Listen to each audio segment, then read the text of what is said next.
What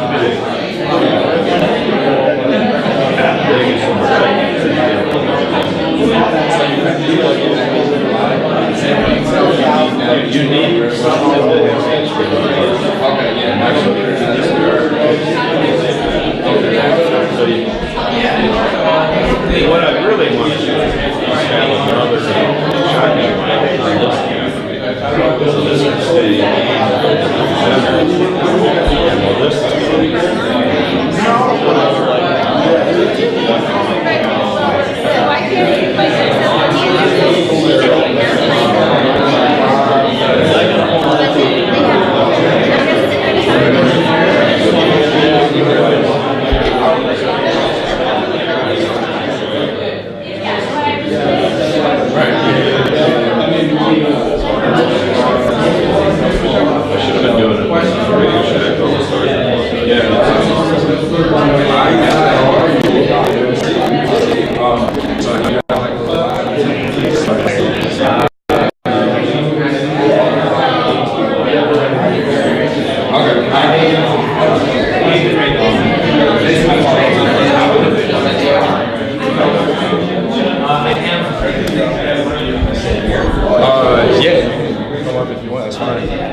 Our guest speaker has arrived. Oh, yep.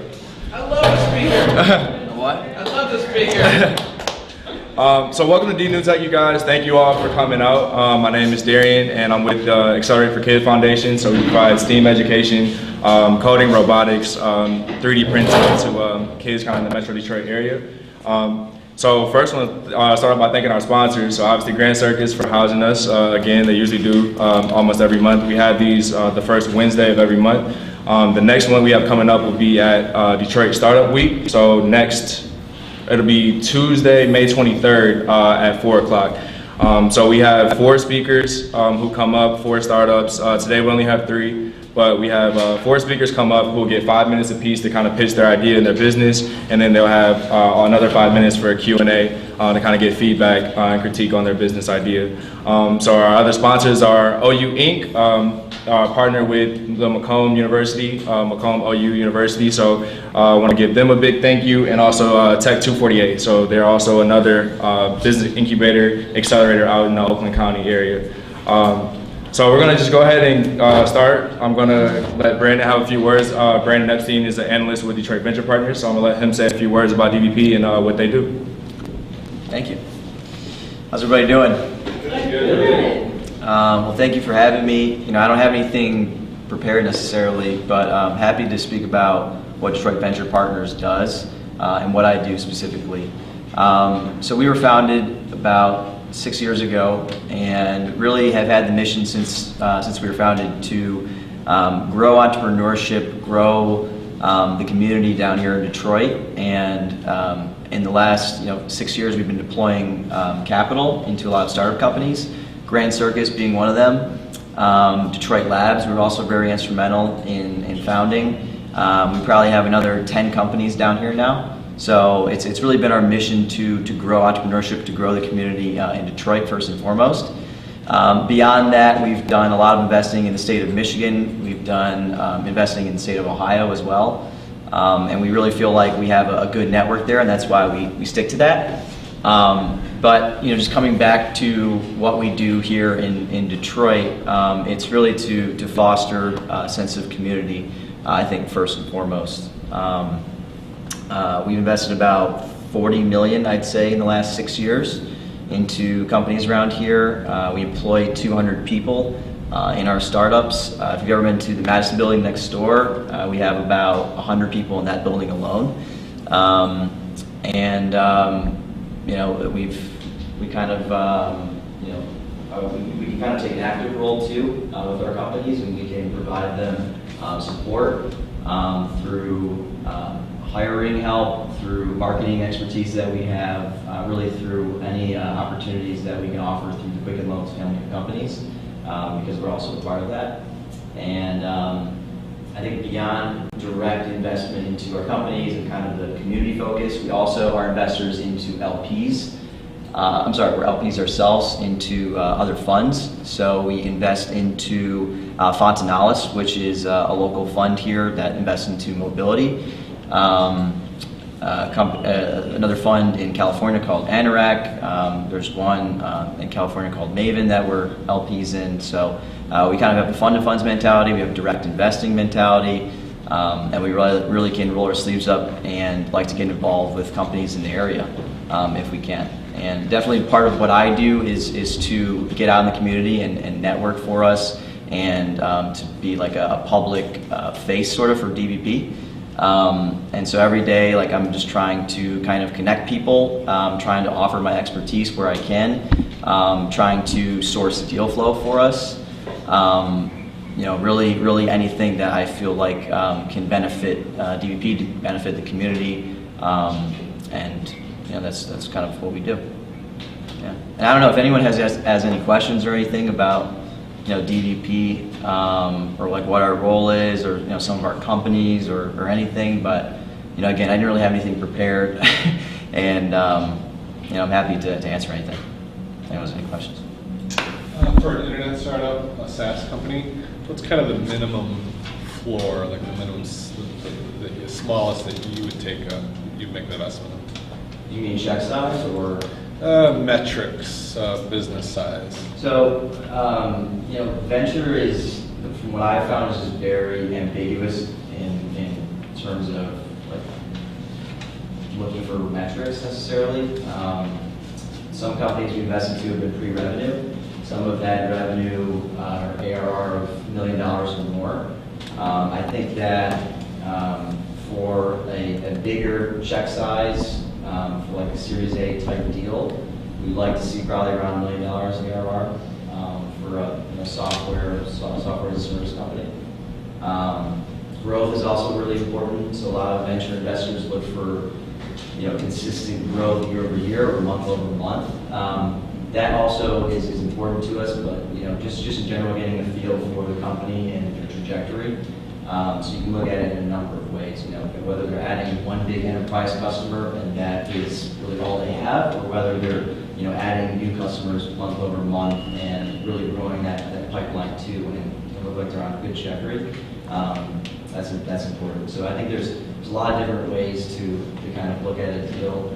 Most importantly, just does the entrepreneur fit with the market? Does he really understand it well? Has he had success prior in the space? Can we get a feel for him? Is really important for a real estate deal too. So it's always all the above, I would say. Yeah. Anybody else? Just curious, what companies are you guys invested in? In Detroit? Mm-hmm.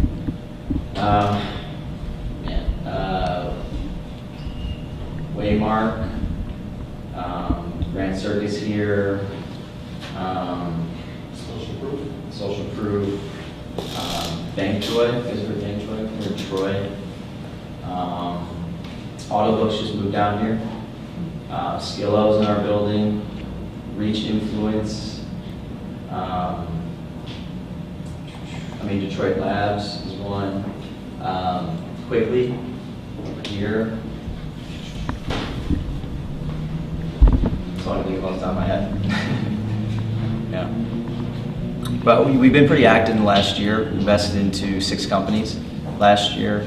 We're always looking for not only people or companies that we can invest into today, but emerging companies that we feel like we can back in the future. So it's always good to kind of learn about companies, even if we feel like it's too early for us to invest at that given time, just so we have them like on our kind of pipeline. And it's good when an entrepreneur says, "Hey, I know I might be too early for you right now, but this is what I'm going to do in the next 6 months. And when I come back to you in 6 months, what do you think about that?" And for them to demonstrate kind of a track record and to operate and execute on it is very important.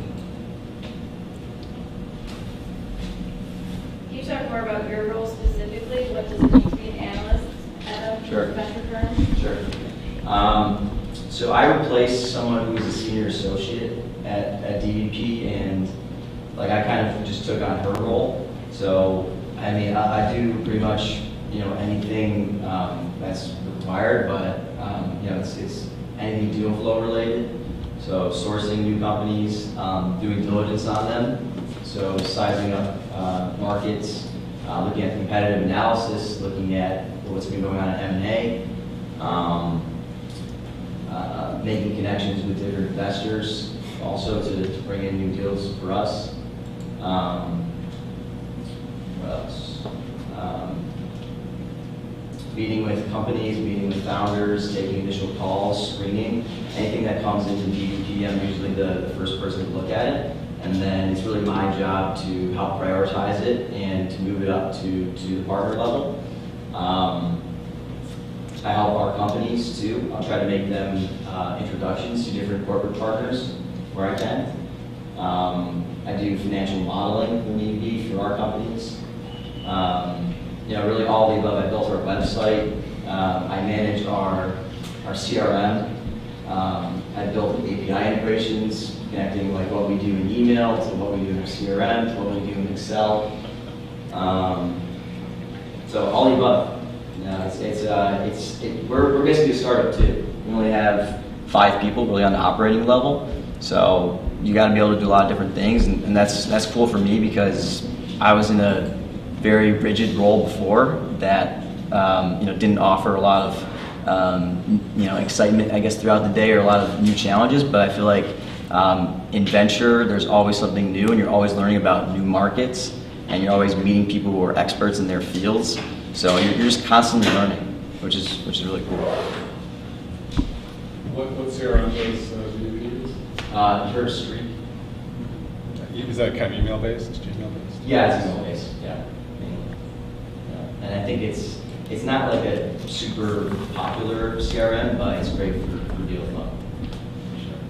Hey, what was the area again? Street, it's called. Yeah. And then we also use Box to manage some files, but mainly Street, because most of what we do is through email.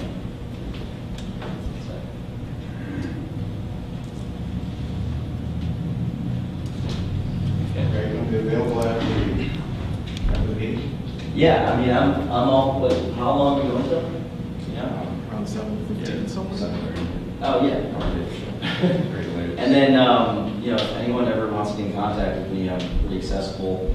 I think my email's on the website, but also it's just brandon@detroit.vc. If you ever want to email me too. Yeah. All right. Thanks, guys. Thank you very much.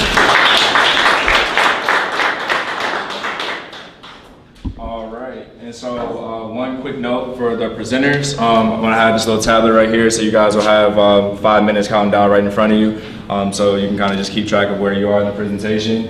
And also, one of our presenters, Daniel, was kind enough to kind of give us this little mouse clicker for your presentation. So just plug this into your USB if you have your own laptop, and then the clicker's right here. So if everyone's all set and ready for our first presenter, can we have Alison from Ease Living please come up?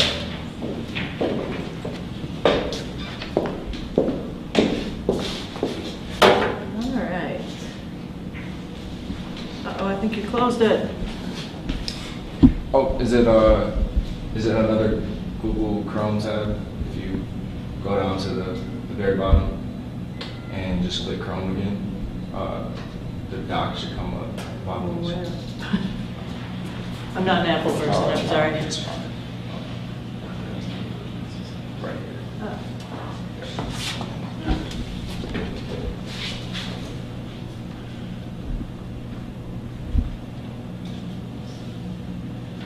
Present, right, first one. Yeah. Yep. All right. Lots of new gadgets for me today. So my name's Alison. I'm the owner of Ease Living.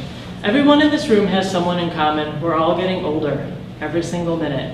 As we get older, we're going to want to be in control of our lives. We're going to want to feel relevant. We're not going to feel like we've been pushed aside and like we don't matter anymore. I'm trained as an occupational therapist, which means I help people regain and maintain their independence with things like getting dressed and walking and going to the bathroom.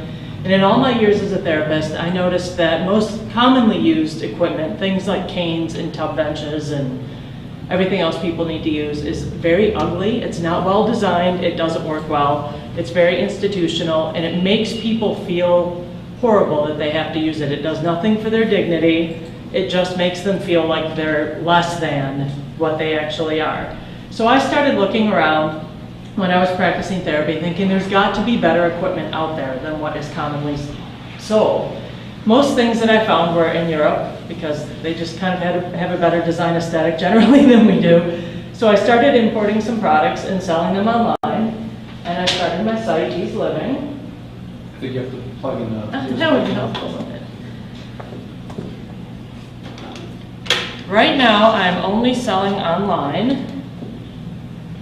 This is a typical, there are other companies that sell home medical equipment online. This is one of the more popular ones. They just did a little bit of a rebrand, but most of the sites are very cluttered. They're very hard to see. The print is really small, which is not a real intelligent thing when you're trying to sell to people that are, over the age of 50. They sell really ugly products, like I mentioned. That's a typical walker, or it's called a rollator, typical compression socks, and a typical cane. Things that you can pick up, often at drugstores, but in this area, the home medical supply stores are Benson's and Wright and Philippus. My site is designed to be a lot cleaner and a lot more modern looking. It's easy to navigate. The fonts are larger and easier to see. The colors and everything were taken into consideration for people's eyes that are aging, including my own. My products, like I mentioned, I only pick things that I know work from a therapy standpoint and that are well designed. This is a walker that is imported from Denmark, and as you can see, it's a rollator, and it literally in 30 seconds turns into a transport chair, which is a wheelchair that someone takes with them, where you have to have somebody push you. It comes in orange and purple and light blue and light gray, and it's just very modern looking. I sell a lot of these to people that are taking their mom to Paris, or something where they don't want to have to bring a walker and a wheelchair, or they're taking their family back to India, their parents to visit their family, things like that. This is a line of compression socks that I sell, so this accomplishes the same thing as those ugly beige ones that were in the other pictures. They come in all sorts of different stripes, men's and women's, floral and argyle and everything you can think of. And this is a cane that I sell that's from a Canadian company called Top and Derby, and the people who started it were actually furniture manufacturers, and they saw the same thing I did in that there's, most canes are ugly, and they do this based on furniture design with walnut, and there's a metal core on the inside to keep it strong. That cane has won all sorts of design awards. It's called the Chatfield. So the statistics. Americans over the age of 50 are the largest and fastest growing demographic, and despite what most marketing would have you believe, boomers and above have a lot more disposable income. People do not know how to market to boomers and seniors. Everything is focused on marketing to millennials, despite the fact that they're not the ones with the most money to spend. Current boomers are reinventing aging, putting aside traditional notions of aging in retirement. People aren't retiring right when they hit 65 and going to sit on the couch and live in Florida and go golfing.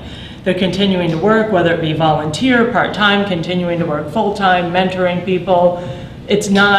Aging isn't what it used to be. None of us in here are going to age like our grandparents did. So, the next step for my company, in addition to growing the e-commerce site, is to open a bricks and mortar store somewhere in the area. The thing that's interesting about the senior care market is that there's no national player in the market. There's no Babies R Us for senior products. Here in the Detroit area, it's Benson's and Wright and Philippus. I'm from the western suburbs of Chicago originally. That's a different player than the northern suburbs of Chicago, and so on. There literally is no national bricks and mortar chain that sells, especially the upscale equipment that I sell. I don't take Medicare or insurance because everything I sell is way above what Medicare would cover, and they don't cover much anymore. For instance, Medicare doesn't cover anything past the bathroom door, despite the fact that that's where most accidents and injuries occur. As usual, with anything medical, it's completely nonsensical. So I'm just trying to get some brand recognition out there, and I'm looking at possibly raising some funding as I go into the bricks and mortar phase, because growing a national chain is going to take probably more money than I have. So thank you.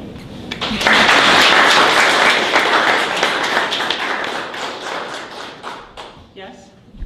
What do you have in place to reach your demographics, since some of your market is in like senior living or things like that? Do you tour? Like, how do you I've done a little bit of that. I did a booth at Henry Ford Village a couple times and at the Birmingham Bloomfield Senior Center and at Henry Ford West Bloomfield. I didn't find that those direct outreach kind of things, spending 5-6 hours of my day in the booth was very effective. I actually just did this rebrand with the help of Chris Brindham from the Utmost Group, who's someone local in Detroit, who, one of the reasons I picked him is because he's in my target market. He just wrote a LinkedIn post about the fact that he just turned 65 and most marketers aren't focusing on his market. So now that this is done, I plan on doing more mailings and maybe visiting some more people locally. There's a lot of people in my demographic actually on Facebook. So I do Facebook and Pinterest. I get quite a bit of traffic through. I'm working on my technical skill with Google AdWords. I hired it out at one point. That was one of my rookie business mistakes because the firm that I hired in Troy didn't do a good job and it just cost me money. So I need to find someone that understands the market a little more to help me with that. Just love the idea. What is your concern with moving towards brick and mortar versus like the collapse of brick and mortar as I see it? Is that a concern for you? It is. It's frightening to read those stories as I'm really doing the investigation into bricks and mortar. But a lot of these products are a lot more expensive. I go for a very high-end market. That walker that I showed, for instance, is $1,000, where the initial rollator I showed you can buy for about $170.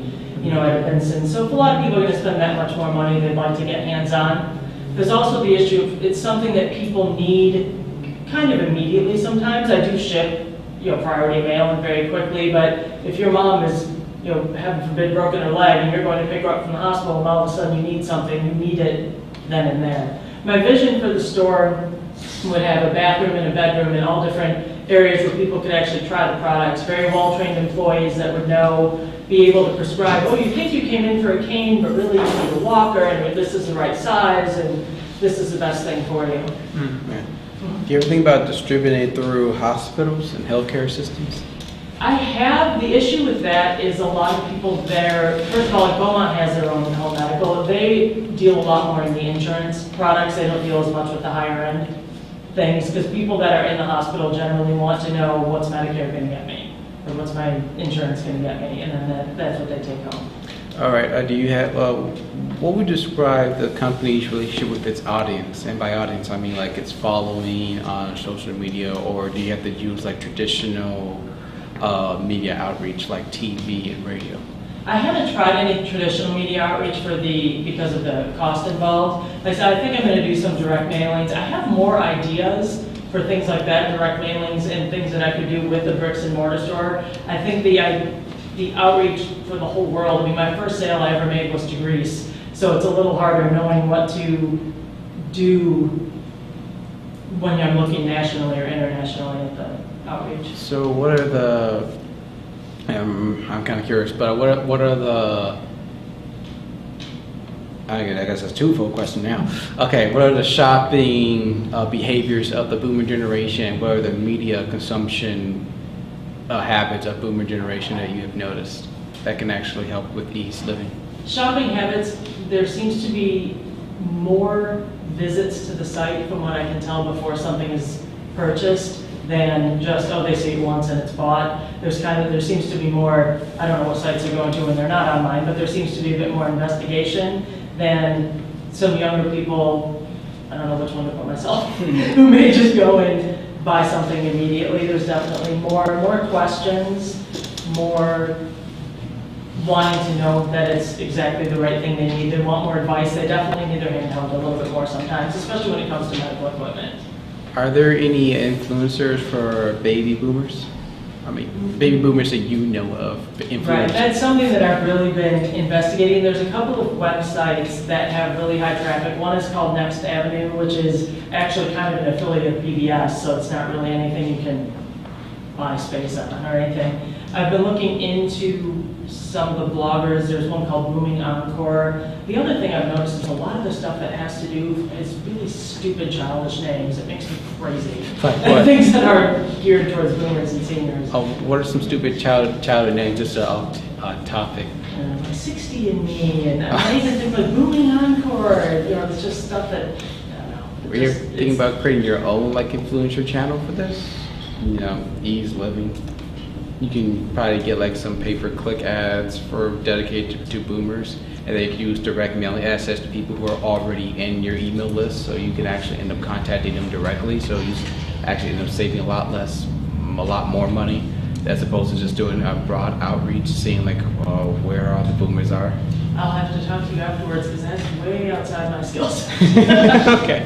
I have a question. I'm curious because I think your competition will be Right in Philippus, but Right in Philippus services the young, like very young, even like preemie to very old. So I'm thinking that if you are going to attract people who are looking for it from a medical viewpoint, then you're probably going to have people who are interested for their children too. So would you be able to accommodate them or reach their need? I'm not getting into the child market because that's such a niche. There's people that, there's therapists that have been pediatric therapists their whole lives that then go into something and do the pediatric. I do try to get people when they're a little bit younger. You like younger people that are nurses and whatnot buy the compression socks, and then that way they're kind of aware of the site as their parents or they themselves need things in the future. Have you done anything with AARP? So I looked into advertising with them, and the cost is on par with advertising on the Wall Street Journal. It's crazy expensive. Because, I mean, they mail you stuff every week. Yeah. It's My parents save me all the magazines and give them to me so I can see what kind of things are being advertised in there. I joined and then I dropped because I was getting so much junk mail. But it's in your face. Yeah. So you need to be present with it. Maybe someday I can afford that. Yeah, maybe.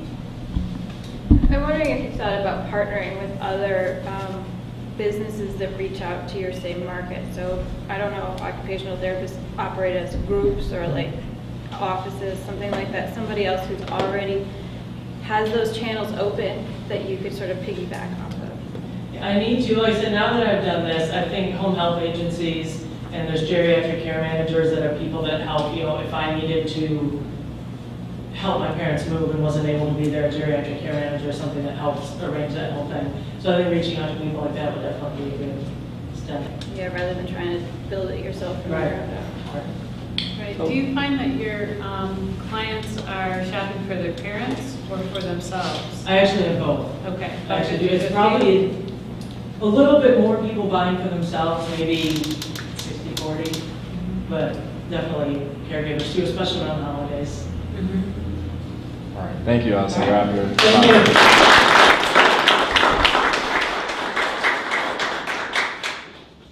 All right.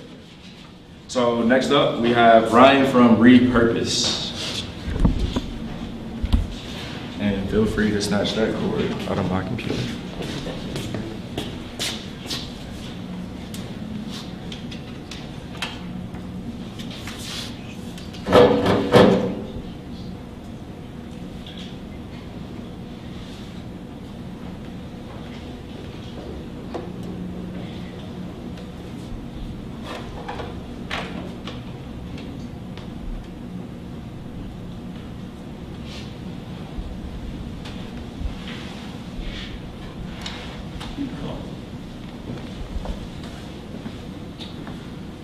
Well, good evening, everyone.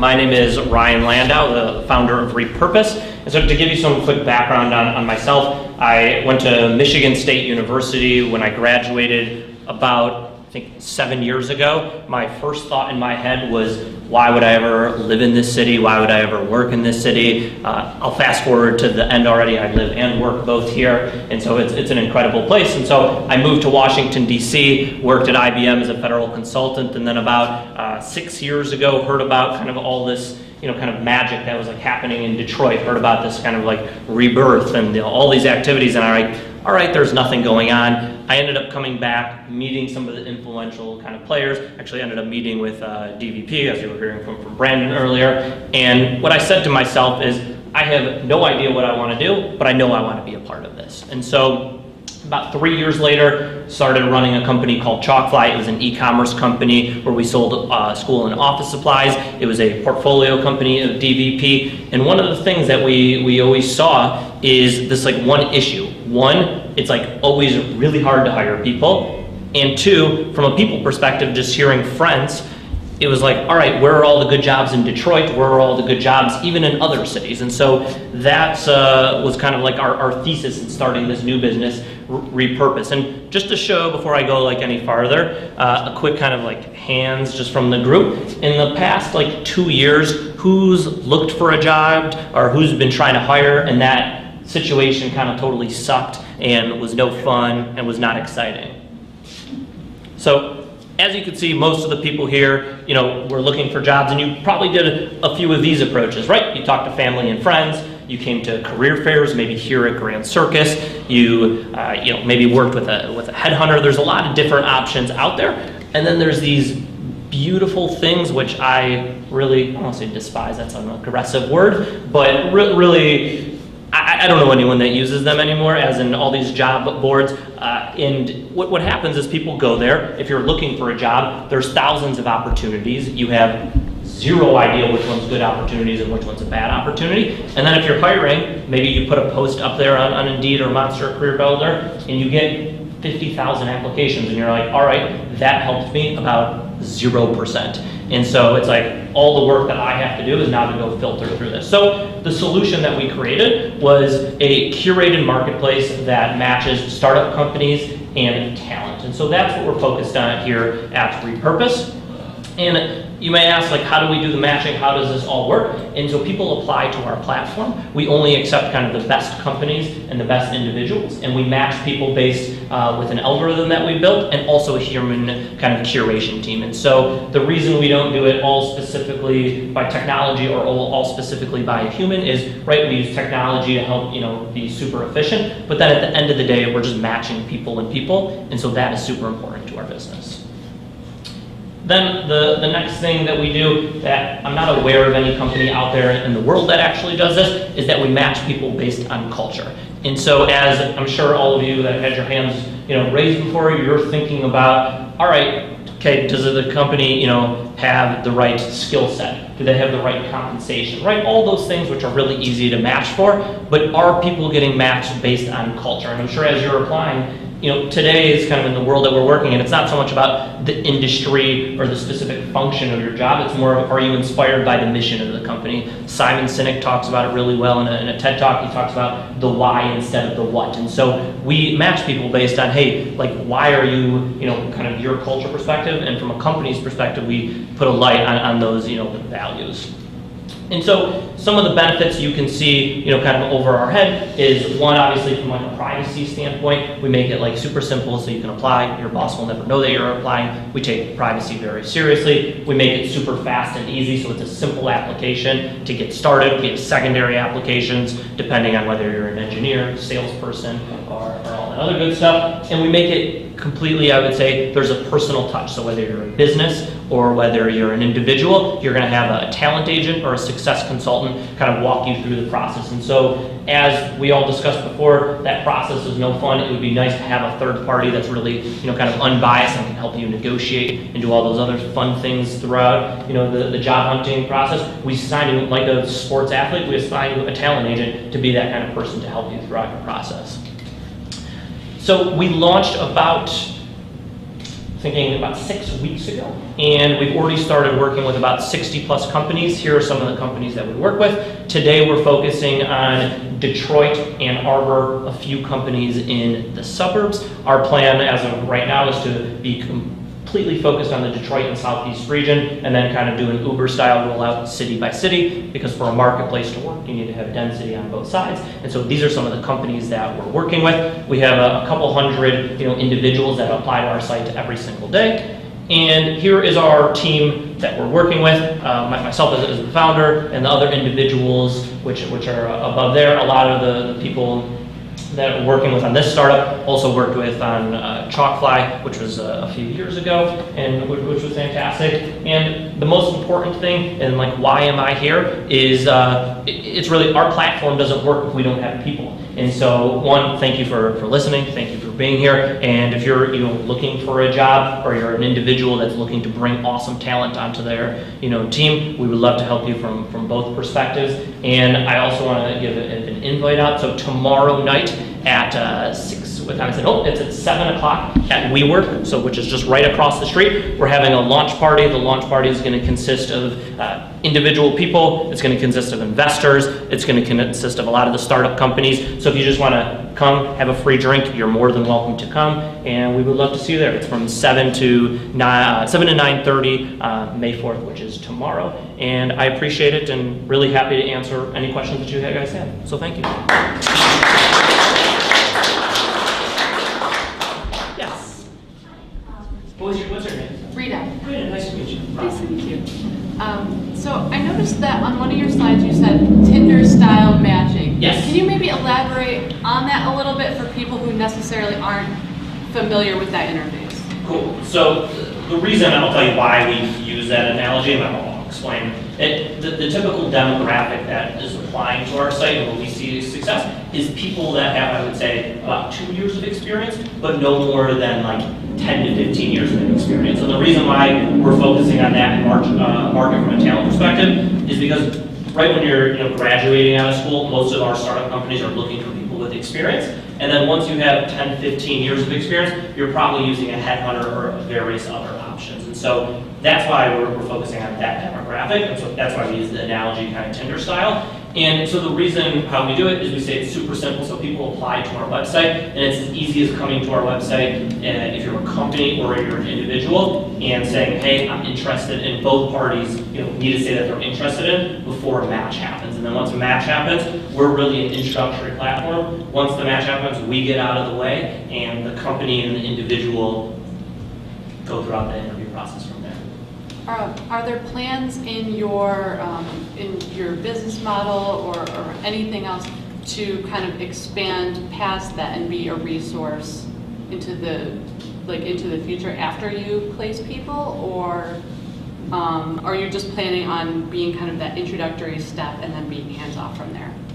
Great question. So regarding kind of like we're doing, this introductory, is there any other plans to evolve into other things? So what I would say is today we're really focused on trying to do like one thing like really well, make those introductions. What we see in the future happening, and we see it today, is a lot of the times there's just a little bit of misalignment, meaning an individual's applying with a year of experience, and it's a perfect culture fit, has the exact skill set, exact compensation range, but then also the startup company is looking for someone basically exactly like that person, but they only have, they're looking for someone that has 2 years of experience. So there's like a year gap. One of the things that we're definitely going to be introducing soon is an educational component to it. So we'll be doing kind of like skill set training. So helping the individual that maybe needs to get from a year experience to 2 years of experience a little bit faster up to speed. And we're thinking about doing that in the sales and engineering world at first. But I would say introductory platform for sure is what we're focusing on today. Tomorrow, when I say tomorrow, in the next couple of years, will definitely be an educational component to it also. Thank you. So where do you find, who's asking another question? I thought somebody else. Oh, yeah, I have one. Oh, him first. Sorry about that. Good, how are you? For someone that's interested in maybe if they see a marketplace that is inefficient, how did you first get started matching talent with employers? So, yeah, did you just like throw a website, or was there more to it? Well, the way that I wish I could tell you like I had a moment and I was like, a light bulb came on. It's actually like the exact opposite. It was through, I don't call it like an issue, but it was a problem that we were having ourselves at running our last tech company, and just talking to other founders and saying, where's like all this talent? Or from people that I've talked to, finding a job is really difficult. And so really, I wish I was like standing on top of a mountain and could tell you like I thought of this idea, but it was really just a problem that we had ourselves that we wanted to solve. And there was no good solution out there, and we tried everything from headhunters to LinkedIn to you name it, we've tried them before. And so it was like, all right, let's create a platform that we can use for ourselves first. And so we did it, and then we've just been expanding to other businesses from that. Oh, so I guess it kind of leads into my question. How do you guys end up getting the business to expand, or you just like contact each of them like one by one, prospecting first, and eventually use those connections to build other bigger connections? Cool. So he's asking about kind of like our sales cycle for how do we acquire businesses and how do we acquire talent. So for us, I would say a difficult thing right, we have two different sales funnels, so we have to think about two different audiences. So one from the talent perspective, the way that our funnel looks like is we get a lot of traffic from referrals. That's one. So if you refer a friend to come to our platform, they get a job, we pay you $500. So that's a cool referral program that we've seen been shared a lot. Another thing that we do that someone we were just talking about before is we put a lot of content out there through different vlogs, YouTube videos, and get people through that way through content. And then another way is through kind of social. And so that's meaning we're on all different types of social media platforms, not only just like posting on like our own Facebook and Twitter, we're posting on things like TechCrunch, we're going into things like Quora, which is a question and answer for technology. So our marketing strategy is really thinking about like where do our customers live, and wherever that is, we want to be there. So that's one for the talent, and then for the businesses, from that perspective, it's I would say the two biggest drivers are, I don't call it like a little bit old school, but it's reaching out to them like you suggested, and it's we work with DVP also and some other let's call it investment firms, and they are a big driver of traffic to us, saying, hey, you guys are great, you should work with all of our portfolio. How do you keep all those relationships after you get them in your? Do you have like a funnel in place? Do you keep them? How do you keep them in your funnel if you have one? Yeah, so people, good question. People apply to our website, and our technology and through our database, we're able to track and manage all of that good stuff. My son. So you're coming to a revenue model, and the companies that you are working with, these technology companies, if they are startups, they don't have money to pay. They need to be funded, like through DVP or somebody, so they have some funding to hire people. How do you go about So the question is right regarding kind of our revenue model. We're working with startups. How do we get paid if they don't have any money? So there's again two sides to our marketplace. One for individuals, completely free to apply to our platform. So apply away, completely free. From a talent from a company perspective, how it works is they get 30 days for free access to our platform, so they can look at basically all the talent on our platform, see that we have really good talent, and then from there, if they see what they like, they pay $250 a month to get access to our platform. And then from there, if they hire someone, they pay $7,500 per hire. So it's a $250 subscription fee, then a one-time placement as they hire people. And to answer your question about what type of startups we work with, the typical startup is typically someone that has raised at least about $500,000 or more. So we work with companies that are between, I would say, 20 to 500 team members. Not to suggest that something unethical would happen, but what would happen if you gave a company access for 30 days? Are you concerned about them finding the person's information and then reaching out to them directly and eliminating you as a middleman? So it's a really good question about people cutting us out. So I would say in the recruiting space, that's like an issue everyone thinks about, and we're trying to address ourselves too. So the two things I would say is, one, if a company does it, it's a pretty like short-term solution for them, because once we find out about them, we obviously wouldn't work with them again. And then every company, as they're signing up, there's a checkbox, you're agreeing to our terms and services, and a part of that is agreeing to pay, not going around us. So technically we could go after them if that happened, but I'm trying to stay far away from legal issues. So there already exist a number of Tinder-style apps for startups and folks looking for jobs. What do you do to set yourself apart from some other places? So the question, just to make sure I'm hearing correctly, is would differentiate ourselves? Yeah, so I've been on an app similar to Tinder for startups. Different about you. And how do you make sure people know about that? Cool. So I think a couple things which makes us different about other kind of recruiting websites, and makes you use the word Tinder style. I use the word Tinder style because it's easy to get the point across quickly here. So one I would say is we're actually not a mobile app. Our website is mobile responsive, and so we're completely desktop based. Could we come out with something mobile later? Definitely a possibility. The biggest differentiator I would say between us and all recruiting companies out there is we're matching people based on culture. And so I don't know of any company, there probably is someone out there that we will stumble upon, because in today's world, when you invent something, there's never really anything new, it's just improving upon it. So that's piece one I would say is that, and then the style of companies that we're working on. Most of the companies, startup, technology, marketplaces that are working on are working with like the Asanas, the Ubers, the Googles, the Facebooks of the world. For our focus, I would say, is like small to medium-sized startup companies. So again, like I said, 500,000 they've raised, about 20 employees at 500. So we're really focused, I would say, on like the mid-market. I gotta stop you right there, Ryan. Thank you so much.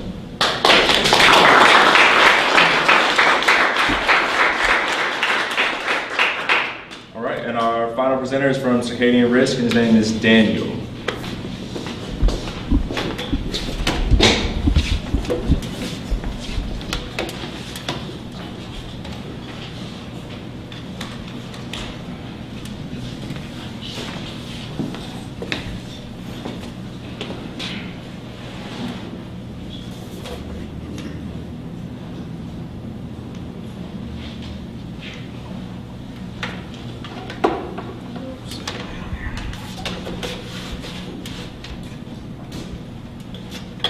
Switch these out.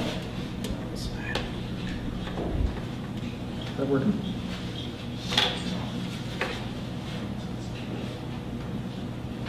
Nothing's coming up?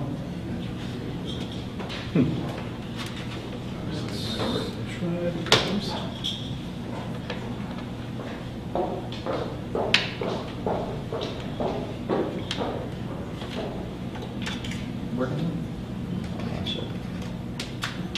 There we go. All right. Technology. Really great. My name is Daniel Young, and I'm the founder and CEO of Circadian Risk. Over the past 15 years, I've been a security expert, and 7 of those years I was a regional bioterrorism coordinator in the state of Michigan for a federal cooperative agreement. And during that time, organizations and companies would come to me and ask, how can we protect the things that matter most to them? So they really want to understand their physical risk. And one of those scenarios was a hospital wanted to test their infant abduction protection system. It's a little bracelet, goes around the foot of a baby. If the baby reaches a portal, the bracelet breaks or loses a signal, then the doors would all lock. So we wanted to understand how we can circumvent that type of institution and what they were doing. Unfortunately, a person without a security background at all was able to take the simulated baby doll out of the hospital nursery in less than 15 minutes. So these type of events really made me understand, like, what is the need and desire to really protect the things and understand physical risk. So that's why I started Circadian Risk, is really to empower the individuals, the security consultants and professionals, so they can use technology and analytics to do their jobs better. So the industry itself has a few problems. One, it's outdated and antiquated. Primarily use of paper is really what individuals are doing right now to do assessments and to perform their risk analysis. Additionally, we're very reactive. We often wait for something to actually happen before we move and do something. And then lastly, there's a lack of standardization. We see in health and safety, we see compliance and regulatory demand, but within security, it's very fragmented. So Circadian Risk is really driving to improve upon this process. First, we're driving software applications and apps to make security professionals and consultants more efficient and effective. And then from there, we'll gather that data and use that to create standards. We can use the standards within industries like insurance or through government and regulatory bodies. And then lastly, we want to get to active risk mitigation. So looking at it from a predictive analytics basis, we can actually improve or hopefully prevent incidents happening at one of the companies or buildings.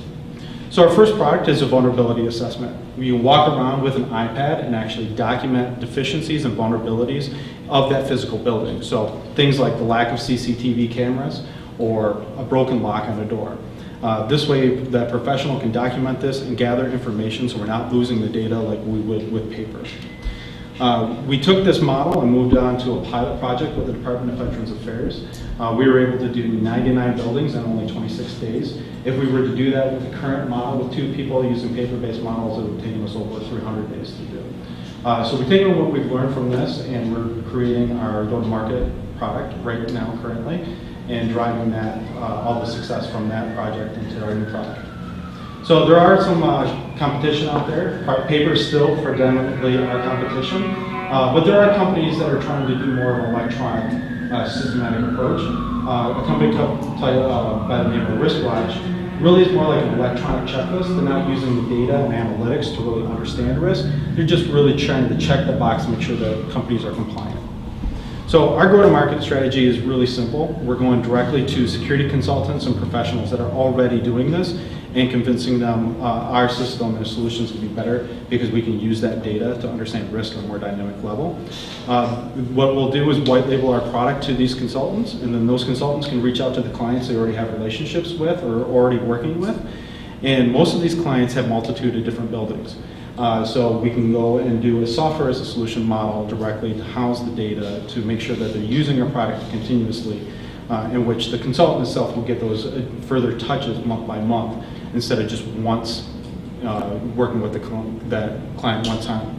The size of these contracts are quite large. Our enterprise contract that which we're currently submitting for is between $1 to $5 million on just an enterprise contract.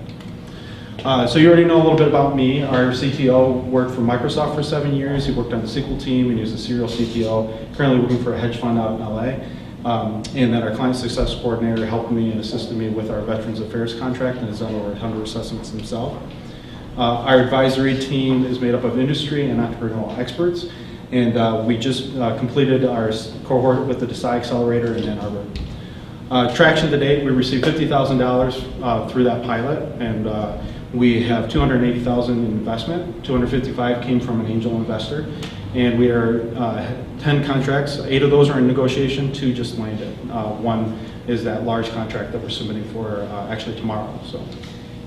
So what's next for us? Develop our products to grow our team. We want to bring floor plan modeling directly into our vulnerability assessment, so we can be able to do that more aggressively and do assessments more easier compared to what they've been primarily doing. And then in the future, we want to really get to that risk dashboard and that predictive analytics portion. So if you have any questions, happy to answer anything at this time.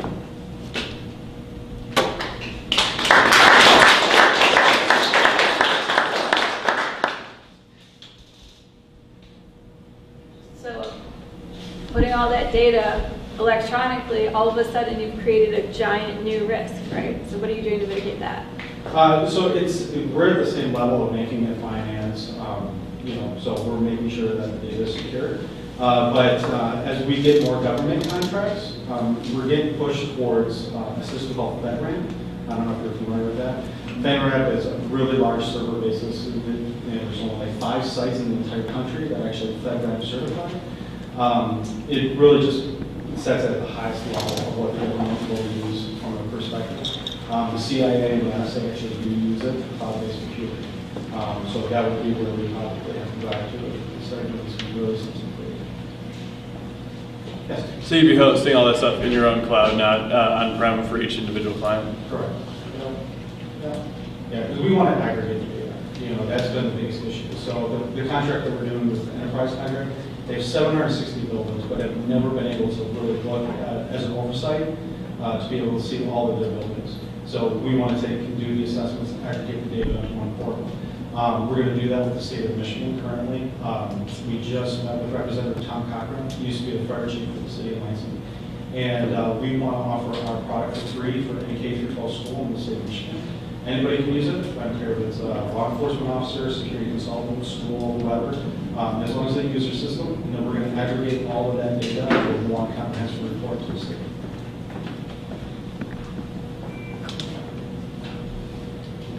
So what is your stance on using anything that's decentralized for harboring that data?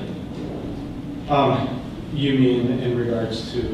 You said you was going to host everything on I may butcher the meaning of this word, but Fabric system? Fabric system that's housed by the same people with NSA. Mm-hmm. But it's just one server. So what if someone hacks into it? And someone usually does try to hack into these things. So the question is, what is your stance on using decentralized technologies to actually prevent? So we're not opposed to any solution based on what a client's needs are. The ideal aspect is to really use the data to aggregate. So if you really want to look at the largest amount of critical data that's out there are through insurance companies. They have everything that you need to know, and they house it on their own platforms, and a lot of those are cloud-based. So we're going to do the same approach, make sure that we protect everything, we insure a lot of that. But it's just, we're taking something that, of course, has never been done and turning it into from paper to electronic, there's always going to be some growth spurts through that process, but we're not opposed to anything. We just want to work with clients that really want to understand the full vision and holistic approach to it. So basically, what you're saying is that you're just going to wait and see what happens, and then you'll adapt later. No. I mean, we're proactive, obviously, in that. What I'm saying is, if a client came to us and said, we really don't want to have the data on the internet, on the cloud, we would address it. We would identify what the pain points are, why they would be concerned about it, and we'd find a solution, is all I'm saying. We'd be very proactive at it, but we haven't had pushback at all. So it's not a big issue right now. Anyone else? Do you guys own the data that's collected through your app? We do. So you can aggregate it across clients? Yeah, so we'll benchmark it based on sector. So like if you want to compare yourself, if you're a bank and you want to compare yourself to other banks, you'll be able to aggregate that benchmark. Of course, you won't know who they are, but at least you'll be able to see it on a metric basis. And you can sell that too? Yes. Exactly. That's good. So do you have any intellectual property? I'm sorry? Do you have any IP? So yes, the algorithm that we're developing, we're just not there at that point to really do the risk analysis piece.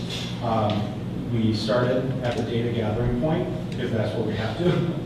As we grow, there's a tremendous amount of IP that we can actually go through. Some of it we're going to aggregate with partners, people who are doing things that are spectacular already, but maybe not focusing in this industry or this market. So we'll grab their data and their API, pull it into our system, and make it a more robust dashboard and analytics tool.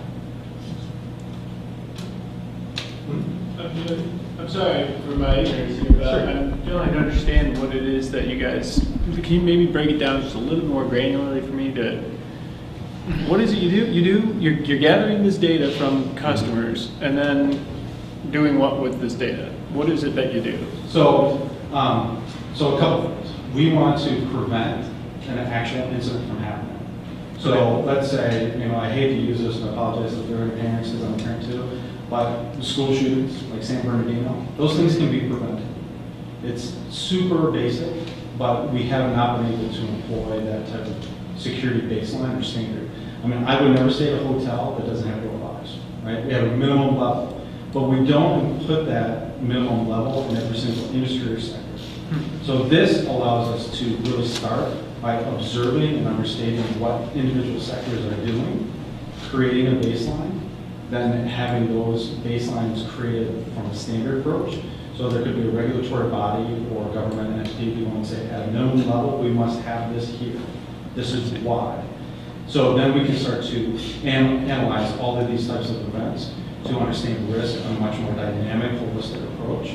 So the greater approach would be then, just like you have a car, if you have an anti-theft device, you get a discount, right? We can use that type of data to do the same thing with insurance companies. And the federal government can also look at that data from a critical infrastructure protection basis and fund those infrastructures that are super critical to the United States. All right. Does that make more sense? Yeah, that was what I needed right there. So how will your technology, and this is just hypothetical, but how would your technology be able to stop a school shooting like San Bernardino? So in that specific example, they did not have proper access control to eliminate the visitors from entering the campus.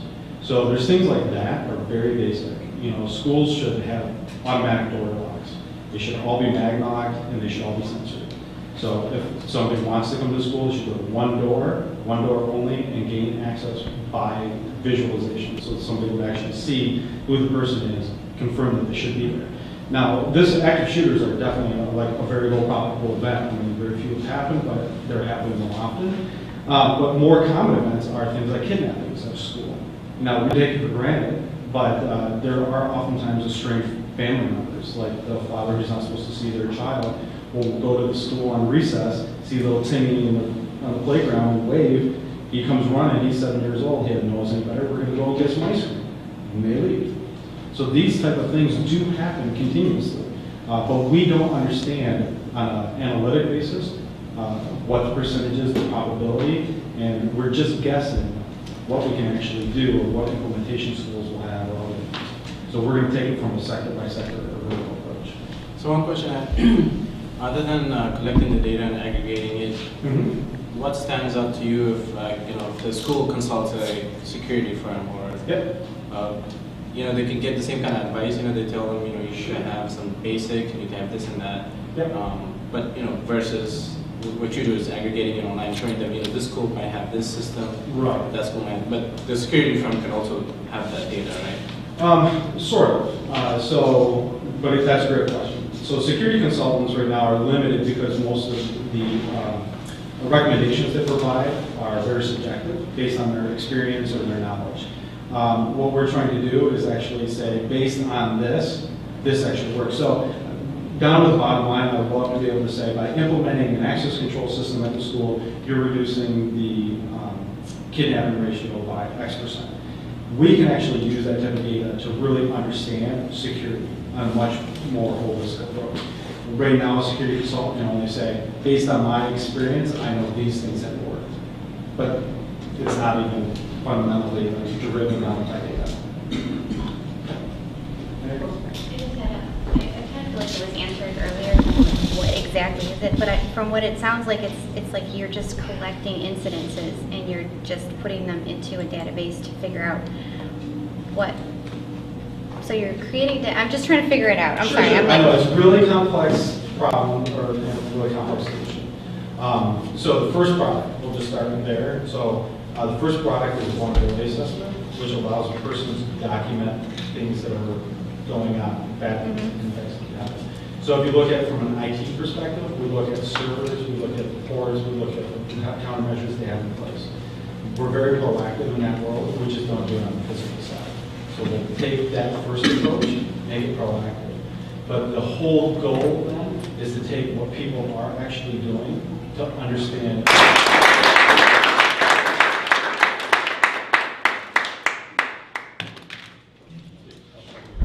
So not to cut the flow of conversation, if anybody wants to continue networking, if you have more questions, please feel free.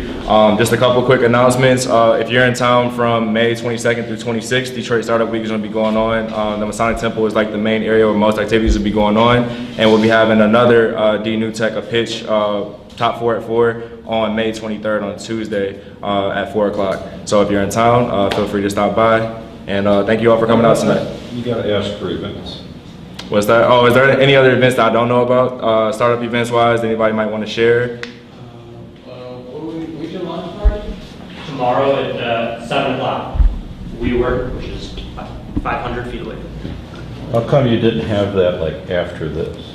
I apologize. Next year, we'll do part 2. What's the little address? Speaking of which, anybody else gonna get something to eat out of this?